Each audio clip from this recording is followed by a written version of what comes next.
Certainly the guys who tend to scale the best are the ones that know what their chicken sandwich is. As Truett Cathy of Chick-fil-A always says, you got to know what that core business is, and you really gear your business toward it, because consumers, again, were looking for something different, but they didn't know what that different thing was. So what we had to help contractors was change that mentality from I'm trying to take market share to I'm trying to make market share. Our guest today is Todd Miller, a heavyweight and trailblazer in the metal roofing industry. President and co-owner of Isaiah Industries, a leading American manufacturer of metal roofing systems.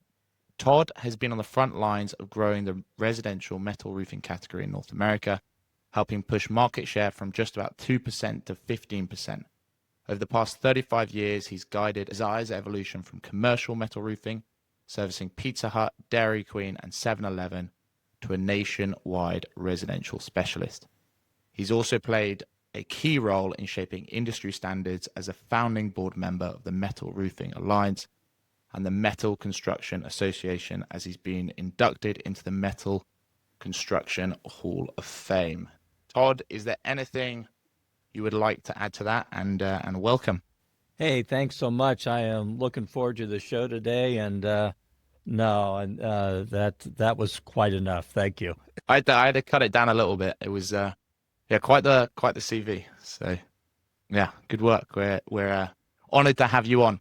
So Todd, this podcast, I guess, is more orientated and focused around growth and scale. So that would probably be the topic area I want to discuss with you most today, but also touch on some of the core ways you've been able to develop your business over the years and evolve from commercial to residential in terms of the manufacturing side, and how you went direct to consumer.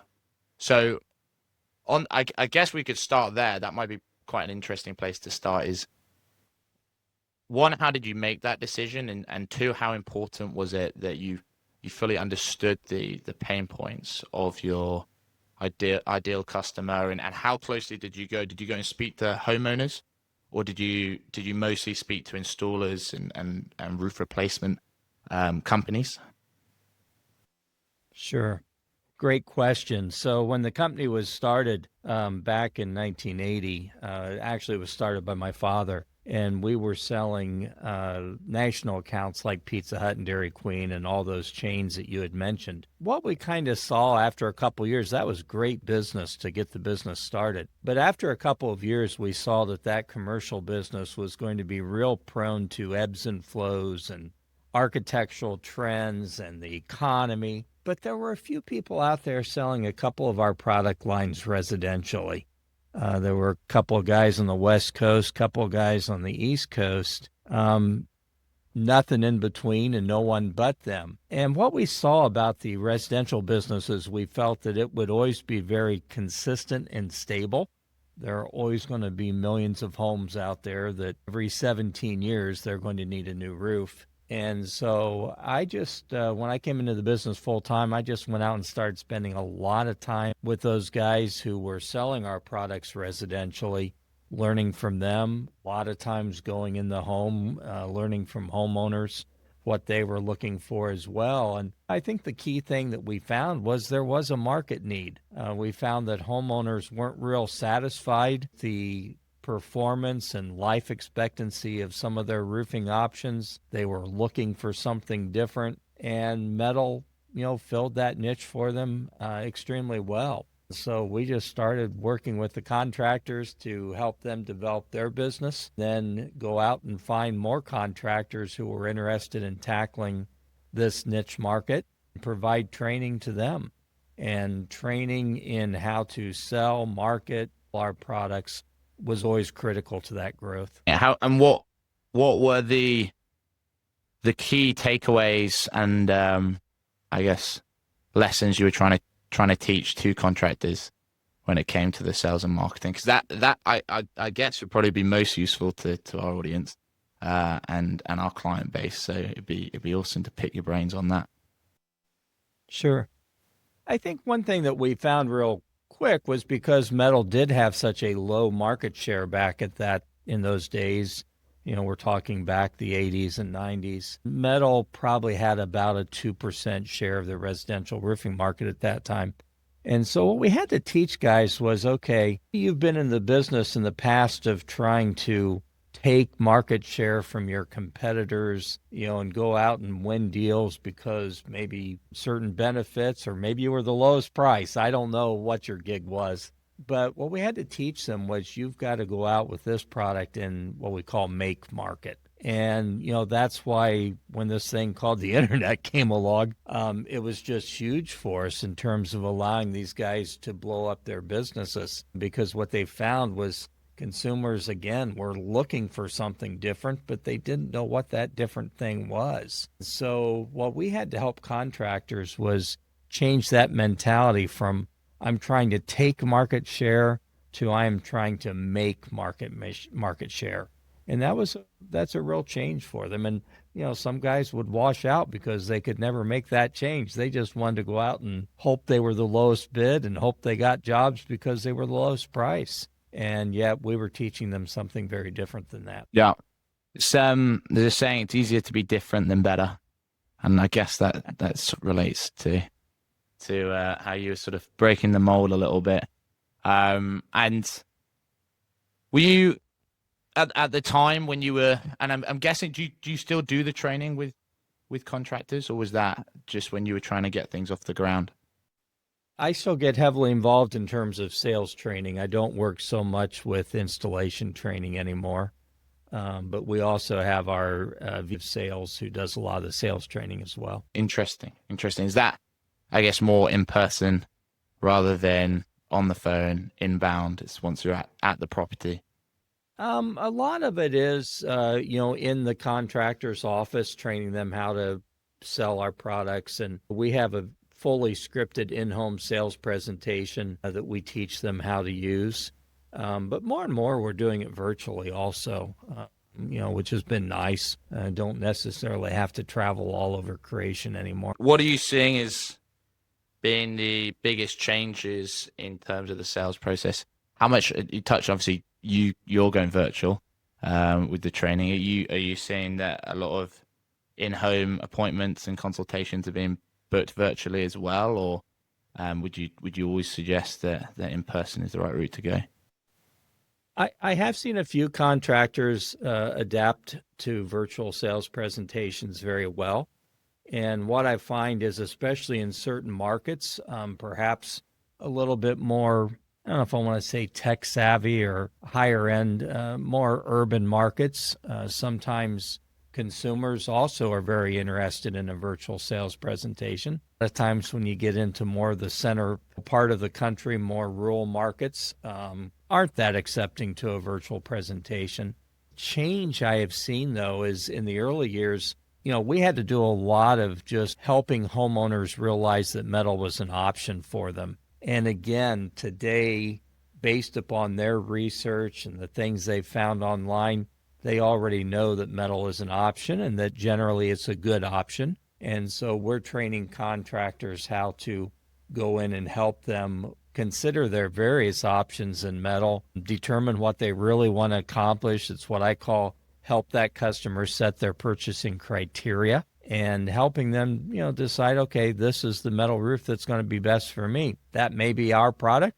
It may be a different product. The point is just to help them find that best decision for them and their home. So the contractors you work with, how often are they offering the same standardized service, so where it's just metal roofing? Because obviously it's probably easier to scale in the sense of you're really optimizing one service delivery, one sales pitch. All your marketing is orientated towards the same thing. But then if you're in the home and the homeowner says, "Oh, we don't want metal, we want slate," or whatever it might be, how would you suggest as a contractor, if you were going to start out from scratch as a contractor, what route would you go? That's probably the best way to position this. No doubt about it. The contractors I have seen scale largest in terms of our type of product have been the ones that they were focusing strictly on metal roofing. And a few years ago, I would encourage them to focus strictly on metal roofs manufactured by our company. Today, there is a broader range of products out there. So I will suggest they have maybe 2 or 3 manufacturing partners to offer a wider range. But I definitely see the guys that can scale the best are the ones who really focus on metal. And does that mean sometimes they're walking away from homes because they simply, maybe the price point was simply too high for that customer? It does mean that. But on the other hand, we also do a presentation. So if it's a contractor who sells other products as well, we have a presentation for them that allows them to go into the home, sell asphalt shingles with some upgrades to make an asphalt shingle roof even better, and then also have a natural step into metal if the homeowner indicates that, well, I think really I'm willing to invest in something even better than this. So, there's more than one way to skin the cat, but certainly the guys who tend to scale the best are the ones that know what their chicken sandwich is, as Truett Cathy of Chick-fil-A always says. You got to know what that core business is, and you really gear your business toward it. Interesting, interesting. I'm gonna have to quote that one in the future, I think. Know what your chicken sandwich is. And are you so learning to say no? Obviously, a massive part of all of that. When it's just not the right fit, and pursuing the customers where it I guess is a good fit, and they're the ICP you're looking for. And I'm assuming that's what you guys are sticking to. You wouldn't branch out from metal roofing manufacturing. It would be hard for us at this point too, because we have built so much of our reputation and everything on it. Again, if a contractor wants to sell other products, we can help them do that and help them even sell more of those other products, and at the same time scale up the metal side of their business. We realize that there are different businesses out there, and certainly if someone's running a $10 million roofing business right now, we're going to throw that all away to just start focusing on metal. So we look at what their current positioning is and what really is going to help them scale the best. But I think the core thing that contractors are starting to recognize is that metal is growing. And, it used to have that 2% share of the market. It now has about a 15, maybe even pushing 17 or 18% share of the market. So they realize it's something they can't ignore, and somehow they've got to bring it into their business. And I have to think that, these things that we're talking about in terms of metal roofing, probably there's other products out there that very similar situations are going on. In the building material space, you tend to have an evolution of products, with products always getting better or more sustainable or more green or whatever. How do you bring those into the business and scale for that business while still maintain what you're already doing? I guess what we've seen some of our clients do, you set up as a separate brand, and you try and productize both brands individually. You've got to wait until you're probably at a point where you have the team and infrastructure to be able to manage one brand, and then the team and infrastructure to manage another brand, and not trying to cross swords too often.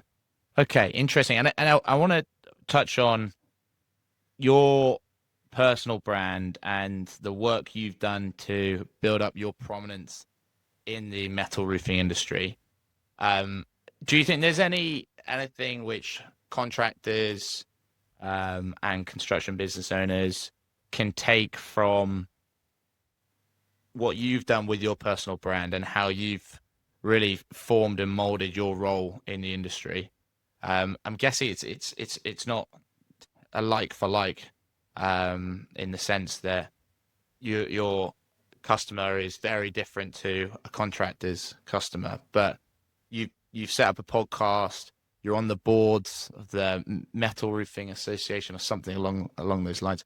Do you think that there's the benefit to them building a personal brand, or would you say just double down on building the brand that is the company, And I guess then once they've made some headway, then maybe there might be something building a personal brand. I think what I've done as far as branding myself, I kind of stumbled into more than anything. But I think what we discovered early on was that when you were introducing something that was fairly new to the market, you needed to have some way to establish yourself as the industry expert because, you're kind of a big fish in a small pond. And so what we found was that by establishing my brand using the fact that I've been around a long time, which means I'm really old, basically. Um, but using that to our benefit to go out and say, "Hey, here's a leading expert," and use that to help draw consumers in. I think we go through a period also where consumers, and I think even if you're in a more B2B business, I think sometimes everyone's a little skeptical of, okay, what is the next pitch someone's trying to bring to me, whether it's cold calling me or through their website or knocking on my door or sending me a letter. What is that next pitch? And we all get skeptical. And so what's happened in the age of Amazon is everyone wants third-party opinions, they want reviews, they want non-biased type information.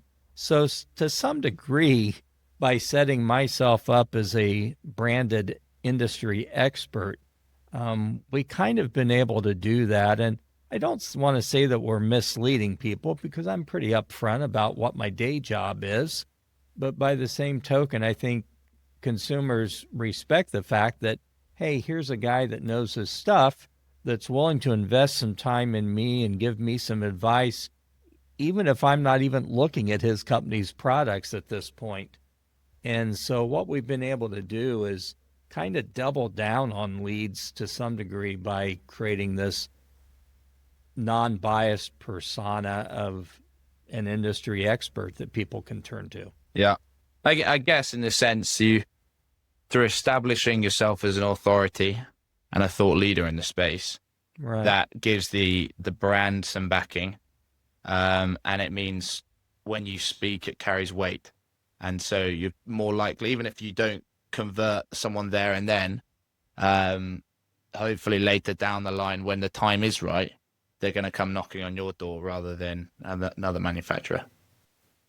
I think that's a good summary. And, that has kind of then led into a lot of the work I've done with trade associations, being on the boards of various organizations. And it's kind of funny. My father never thought much about trade associations. And so I was kind of bucking the trend when I reached out and got involved in them. But what I really realized was that we could do more as an industry together than our company could do by itself. And so if I can work as an industry to scale the entire industry and still make sure we're getting our piece of the pie, I can do that more effectively than I can just go out and try to scale our business. And from again coming back to contractors, would it ever be advantageous for them to be on associations and boards in the sense that it maybe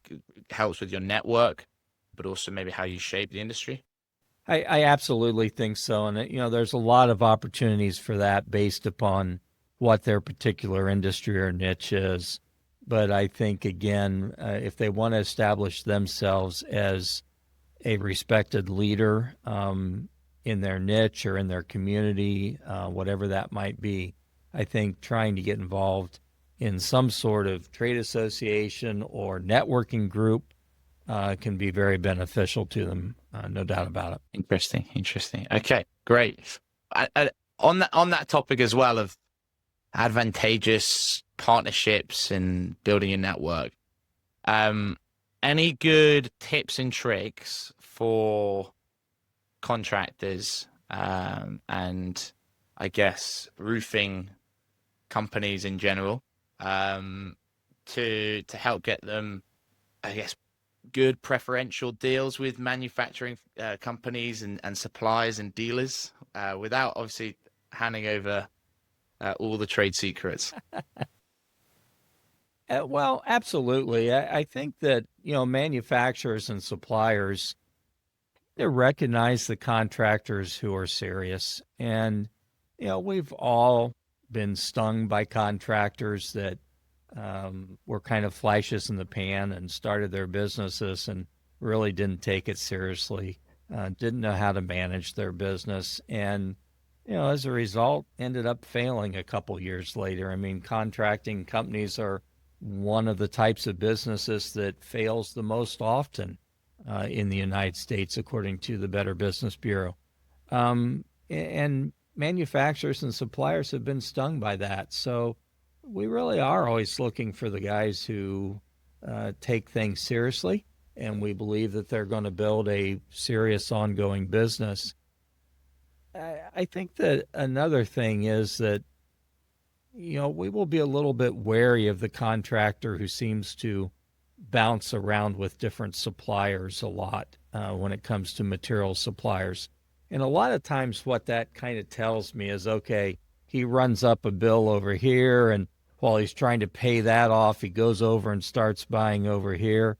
So we certainly love to see consistency. One of the things I always tell contractors, and it's something I learned in business years ago, cash is king and there ain't no queen. And so I like to see companies that really, again, know their numbers, are running a serious business. I had a contractor once tell me, well, my accounting basically is, money goes in one pocket and it goes out the other pocket to my suppliers, and I keep whatever stays in there. And, this guy knew how to scale a business. He was a marketer and he grew a business very, very well, and a lot of good wisdom in what he did. But in the end, when the market turned and suddenly things were a little difficult, his business went down in flames because he didn't have the management and leadership to be able to sustain that business through difficult times. Yeah.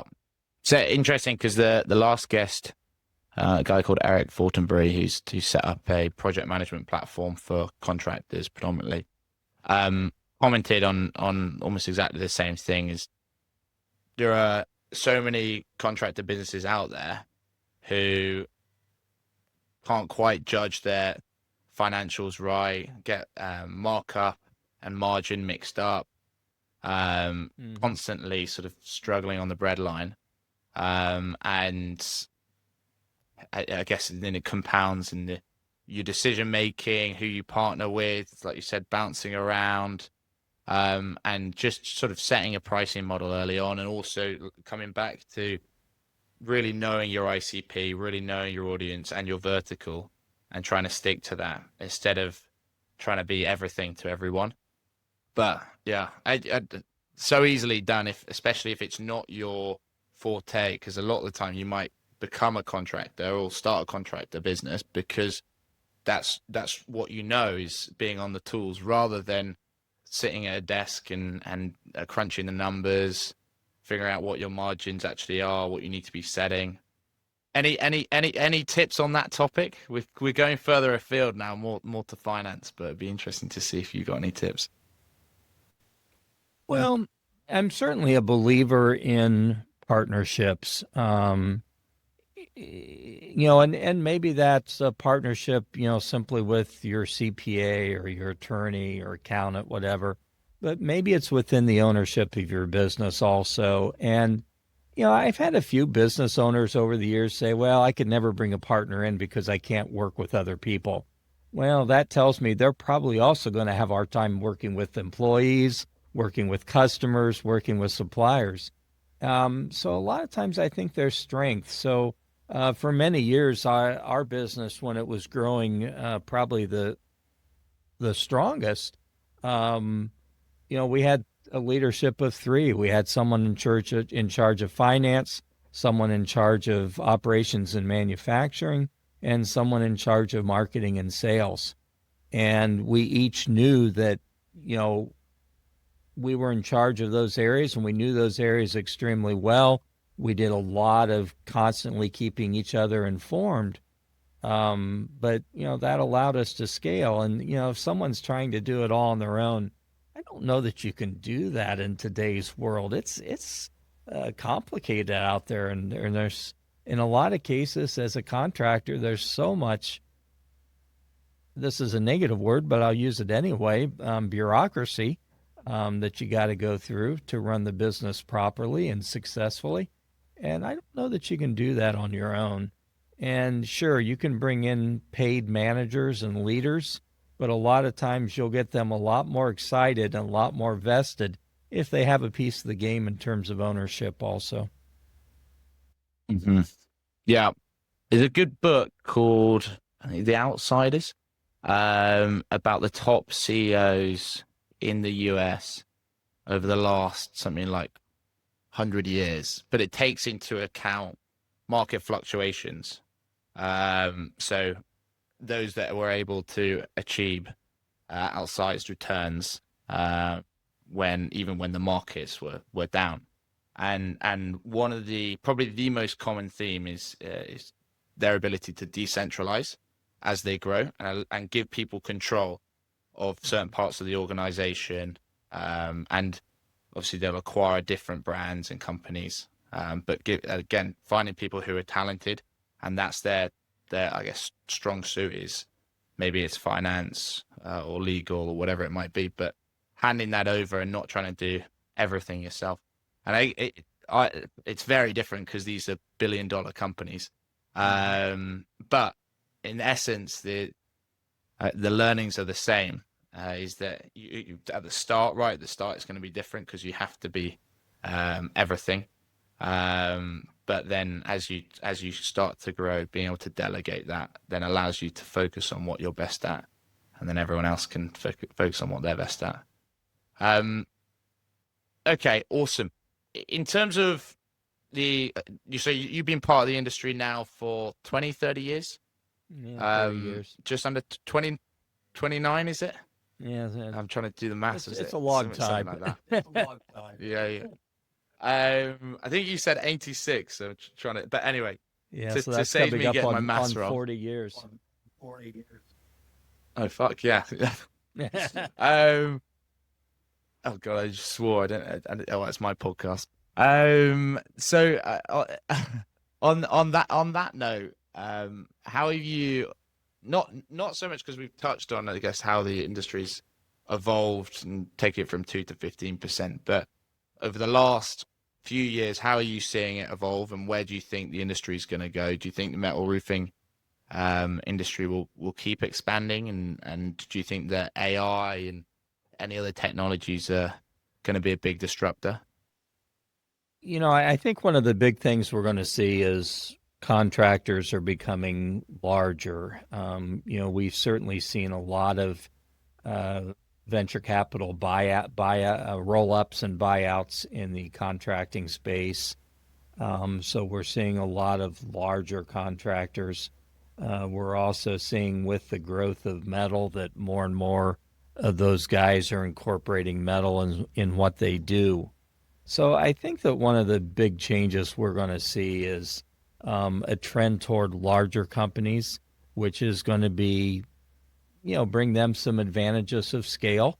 I think it's a positive thing. AI is certainly having a huge impact on our industry already, and I'm excited to see what it does in the future as well. One of the areas I have been particularly intrigued about is something called Rilla Voice. Sebastian Jimenez is the owner of that. It'd be a great guest for you sometime. But Sebastian has a company that will record sales presentations as they're being given, and then analyze those and come back and, in essence, be a ride-along sales manager all the time. And I think that's a great use of AI and technology.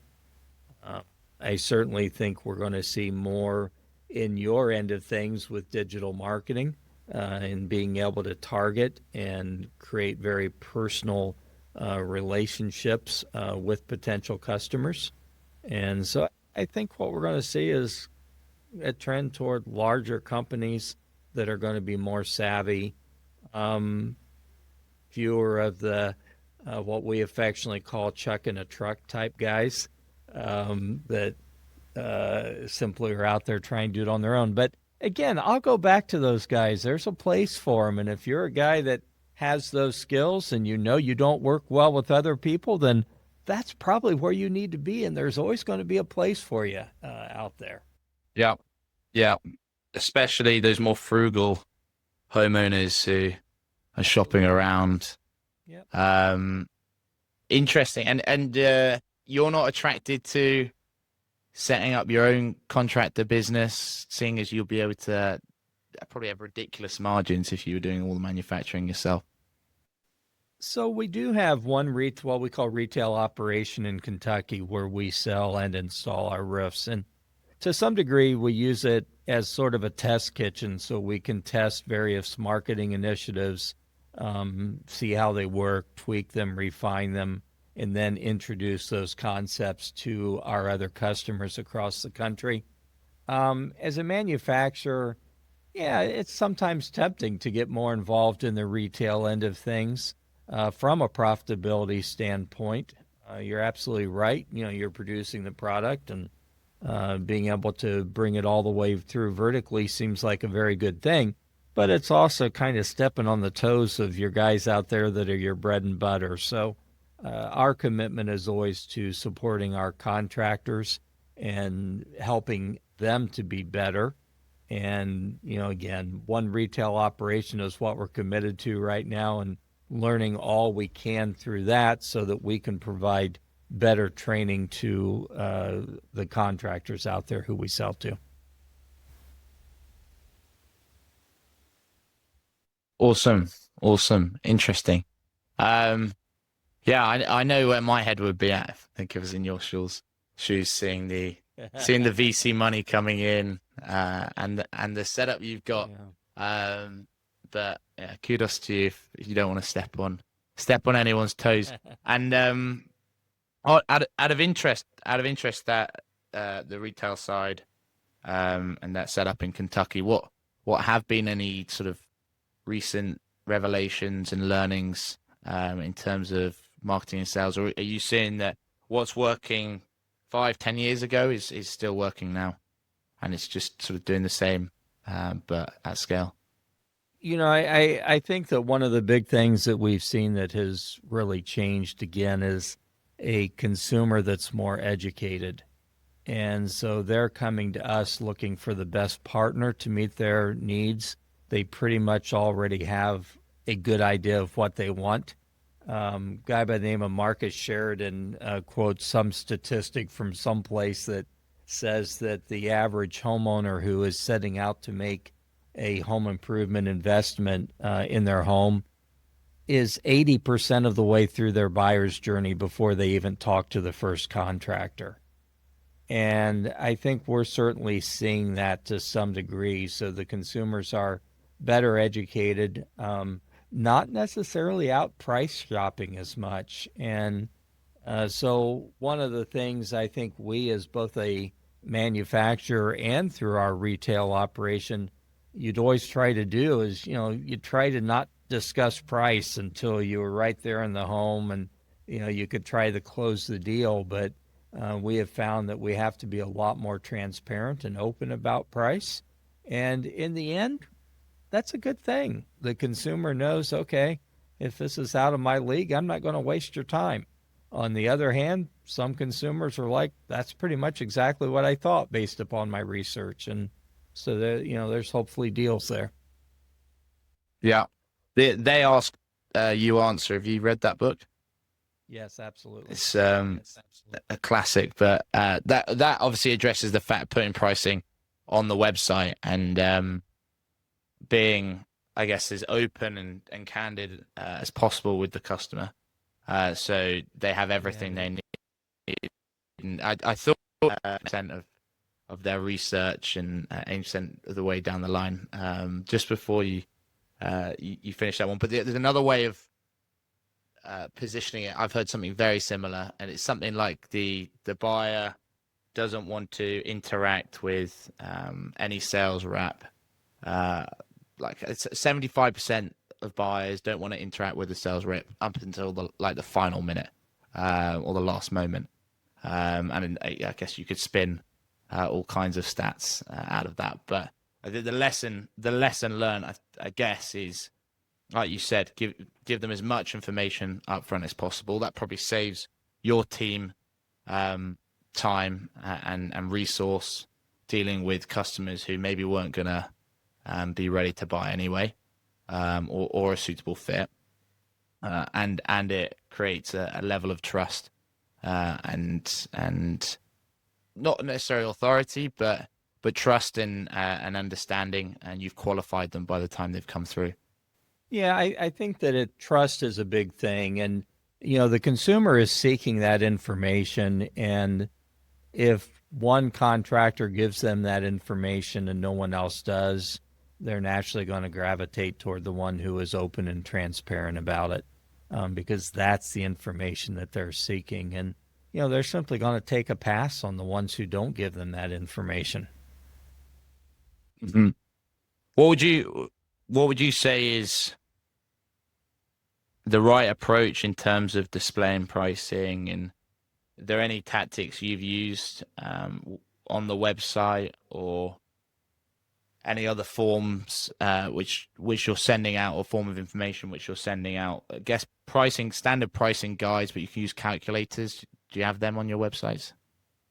So we as a manufacturer do not currently have those on our website, but there are some that contractors are using. In fact, one of them was developed by the author of They Ask You Answer, and I believe it's called Price Guide. But a lot of contractors use that, and basically Price Guide will come back with a range, fairly wide price range, but yet it's a realistic price range. Because obviously, if you haven't visited the home, you haven't looked at things, it's going to be hard to put a real narrow price on it. Although I would say that most experienced contractors can probably come up with a pretty narrowed down number if they want to, before they even visit the home. But yeah, I think third-party things, there's a magazine, Qualified Remodeler, in our industry that does a price versus value study every year, that looks at some average prices versus the return value when you go to sell the home of different home improvements. And that's another third party that we use a lot as well. Okay, nice. Yeah, we do a lot of articles and blogs on pricing, because it's that sort of middle and bottom of funnel stage where you're attracting individuals who are probably, like you mentioned earlier, 60-70% of the way there, and that's that final 10%. But some clients we do get pushback from, and they're like, "Why have you got pricing on the website?" We've got people calling up and saying, we've set the price at XYZ, and actually it's whatever they have it at, which occasionally we've had to take it down when they haven't fully been able to grasp the idea of educating beforehand. But we found it to be a really good source of lead generation, especially for clients who are more national, covering numerous states. When it's on the city level, then the traffic isn't quite the same, in terms of people searching for pricing in whether it's LA or New York. You still get stuff through, but it's not quite as powerful.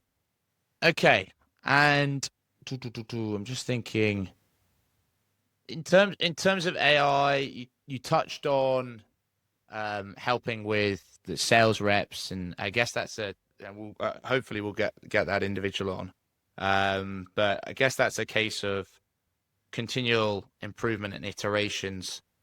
So it's advising on changes they could make to their pitch, rather than, or maybe it might be as well, an AI which works alongside and advises on what they can say next.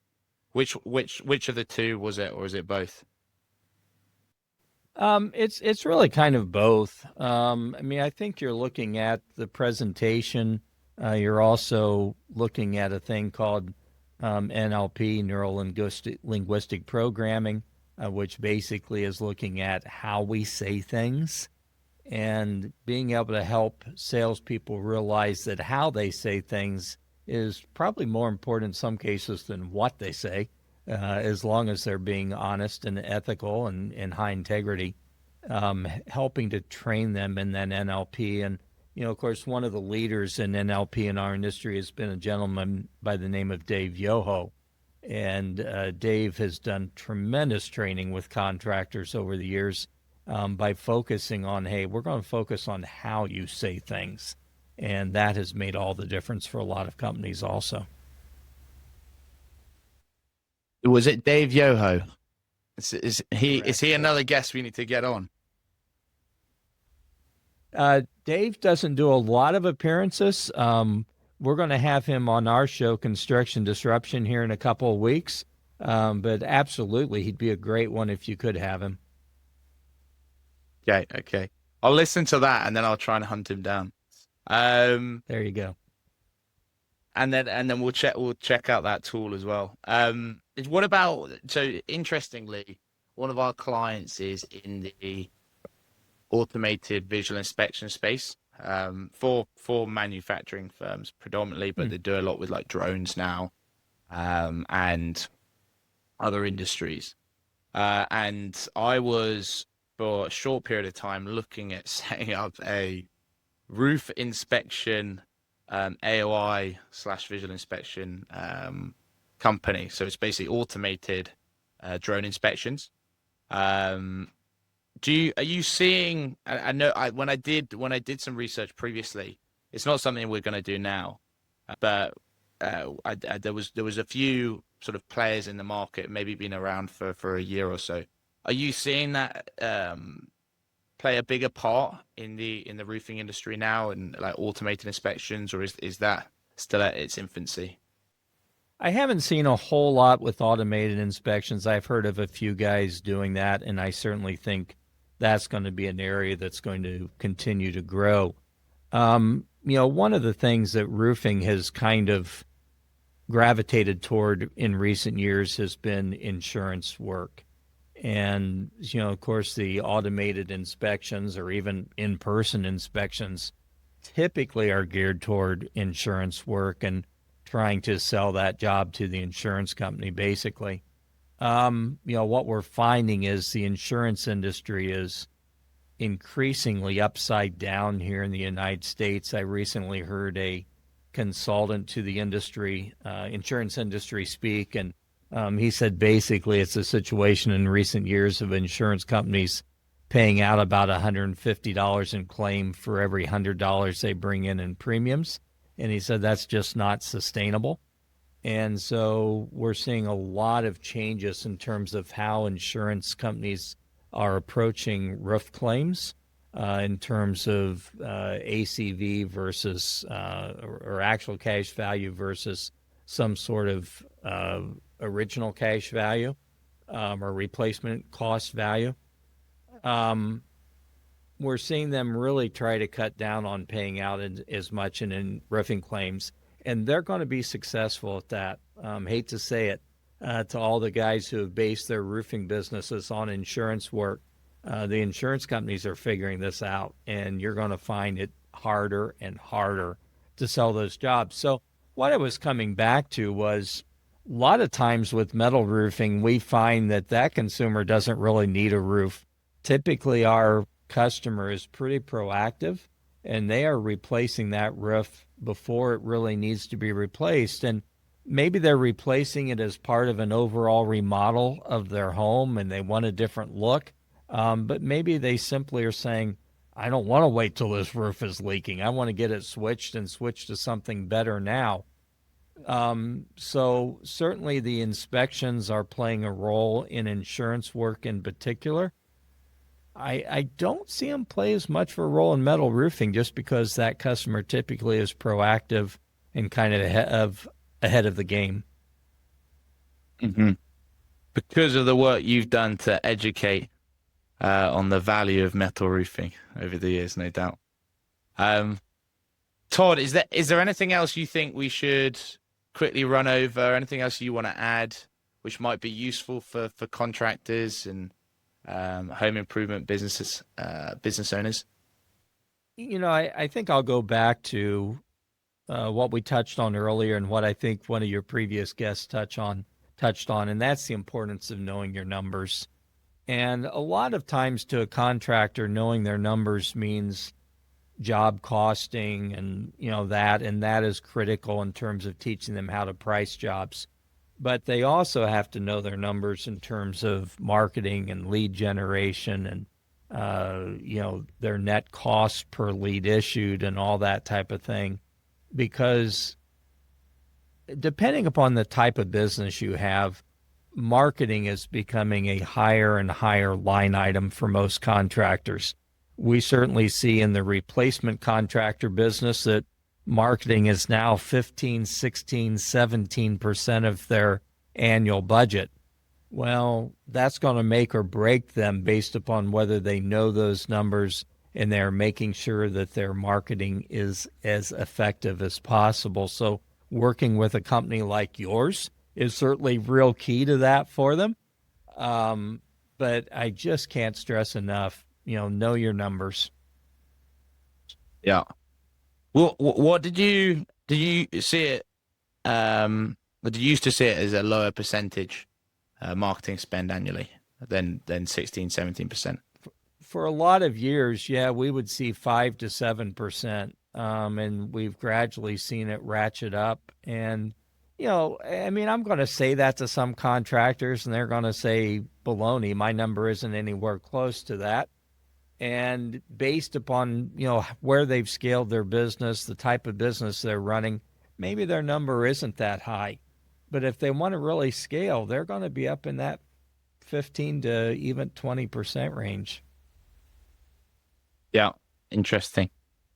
And I get the aiming towards a higher ticket audience helps with that as well. If you're constantly fighting for the bottom, that's going to make it 10 times harder.